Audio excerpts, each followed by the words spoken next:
Professional ethics is merely an application of moral systems to a particular set of questions or a specific environment. The basis of all professional ethical codes is the same. To be a good professional, one must be a good person. Many of the ethical choices one will make throughout the course of a career are easy. No one has to tell a police officer that bribery is wrong, or correctional officers that hitting a shackled and helpless inmate is wrong. These actions occur because individuals have chosen to take the path of least resistance, pursue personal interests over organizational values, or succumb to emotions such as fear and anger. For those choices that are truly difficult, people of goodwill, using rationality and sensitivity, can apply any ethical system and come up with an ethical solution. It may not be one that everyone will agree upon, but it will allow the individual to make the decision public and will allow the person to be satisfied that his or her choice is based on ethics rather than egoism.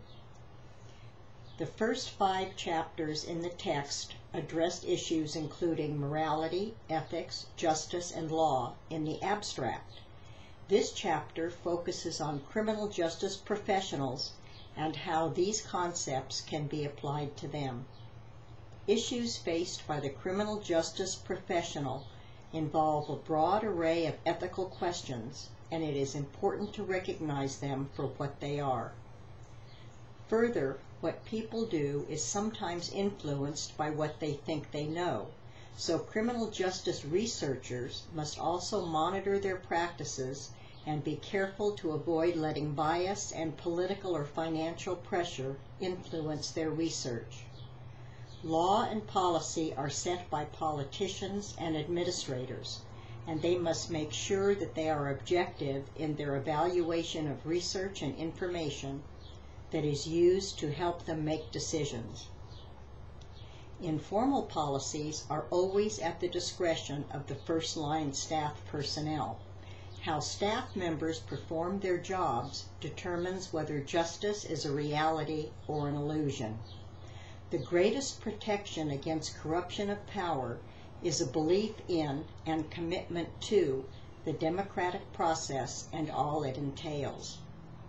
If one desires a career in criminal justice, one must ask themselves these questions. Do I believe in the Constitution? Do I believe in the Bill of Rights? Do I truly believe in the sanctity and natural right of due process? If the individual views these impediments as impediments, nuisances, or irrelevant, that person should not be a public servant. In the chapters to follow, we will examine in greater detail the issues that criminal justice professionals face.